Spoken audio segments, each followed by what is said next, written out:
Découverte, innovation, prenez de l'avance. Bienvenue dans Futuris. Aujourd'hui, on peut contrôler par la pensée un robot qui nous donne les mêmes sensations que notre propre corps. Les avatars ont quitté les films pour la vraie vie. Et même s'ils sont encore pour beaucoup dans les laboratoires de recherche, ils représentent un espoir pour les personnes souffrant de handicap.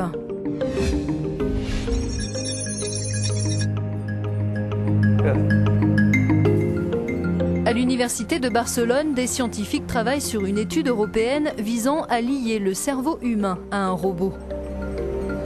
Grâce à la technologie développée, l'utilisateur a l'impression de faire corps avec l'androïde qui peut se situer dans la pièce d'à côté ou à des milliers de kilomètres.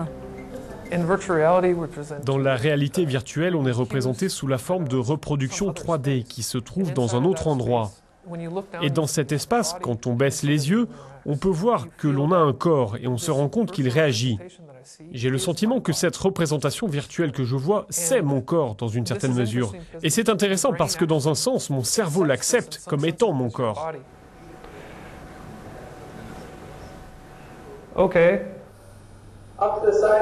Les électrodes posées sur la peau de l'utilisateur mesurent les influx nerveux dans son cerveau. Par la pensée, il fait faire une action au robot sans l'exécuter lui-même.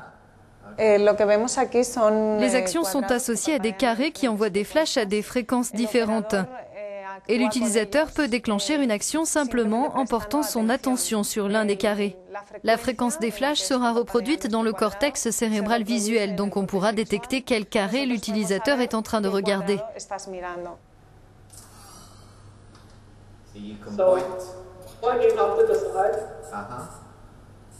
L'idée, c'est de permettre à des personnes handicapées de se mouvoir virtuellement grâce à un robot mobile qu'elles piloteraient.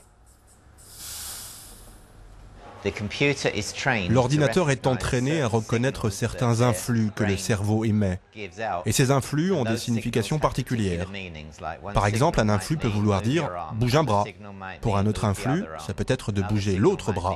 Pour encore un autre, ça peut être « avance » et ainsi de suite. Donc l'idée, c'est que la personne porteuse de handicap puisse participer à son environnement physiquement, être capable d'interagir avec d'autres, de se déplacer, et ce même si dans le monde réel, elle est alitée ou en fauteuil roulant, etc.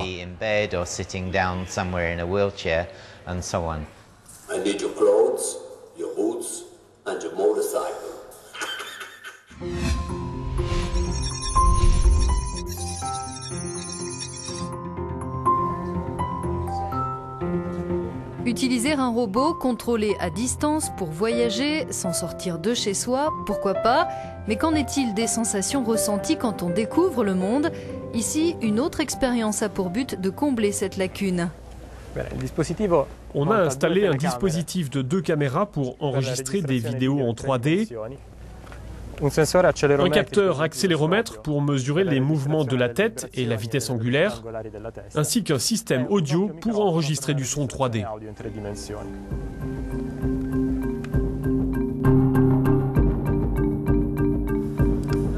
Dans ce laboratoire de Pise, des chercheurs testent un siège qui émet des vibrations synchronisées avec la vidéo 3D enregistrée. L'appareil reconstitue certains aspects physiques de la marche.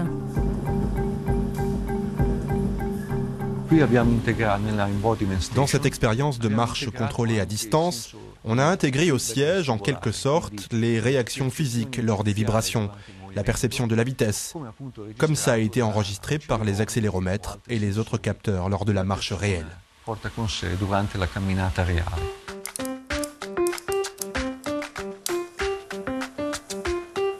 D'autres dispositifs offrent un voyage intense dans le monde virtuel. Les exosquelettes démultiplient notamment la force humaine. Les expériences 3D comme ces systèmes de projection connaissent des évolutions spectaculaires.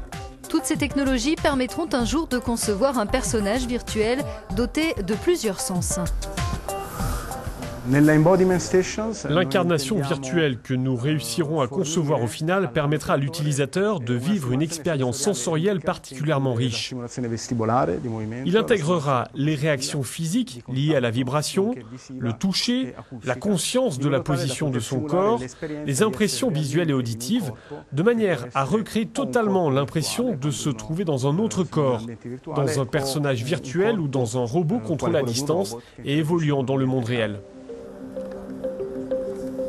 Toucher des objets virtuels, sentir leur texture et évaluer leur poids sont autant de fonctionnalités qui rendront le monde numérique plus naturel et plus simple.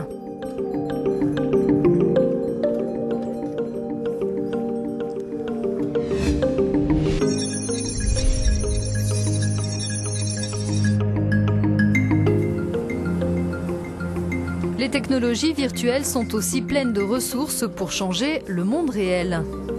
Cet autre projet européen les utilise en vue de rendre les produits plus pratiques pour les personnes atteintes de handicap. Des centaines d'entre elles participent dans plusieurs pays. On est heureux de s'impliquer dans ce projet aux côtés de nos amis scientifiques. Cette étude permet de mieux comprendre les besoins des personnes souffrant de handicap et d'élaborer davantage de produits qui peuvent nous simplifier la vie. À l'aide de caméras et de capteurs, les chercheurs observent comment marchent des personnes physiquement diminuées. Le but, mesurer leurs limites physiques et établir des moyennes. On mesure des paramètres moteurs. On essaye de modéliser la façon dont les personnes sont capables de bouger leurs membres, leurs mains et leurs pieds. Dans quelle mesure elles peuvent plier leurs genoux ou leurs hanches, pour pouvoir établir un modèle statistique de la façon dont se déplacent les personnes souffrant de différents handicaps, mais aussi celles qui sont atteintes de Parkinson, qui ont fait une attaque ou qui sont très âgées. Scruter dans les moindres détails la façon de marcher des personnes atteintes d'un handicap physique permettra d'envisager comment elles se comportent dans certaines situations. Les chercheurs sont ainsi parvenus à modéliser la manière dont différents profils peuvent ouvrir la boîte à gants dans une voiture et pourquoi d'autres ne le peuvent pas.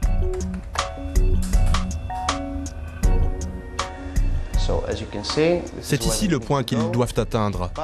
Mais voilà comment ils peuvent au maximum plier leur dos en raison de leurs atteintes physiques. Donc là, c'est un échec. On voit bien tout l'intérêt de ces modèles d'utilisateurs pour les constructeurs automobiles, mais plus globalement pour les designers. Ils sauront, avant même de faire fabriquer leurs nouveaux produits et de les faire tester, s'ils sont sûrs et pratiques pour les personnes souffrant d'un handicap physique et pourront mieux les adapter.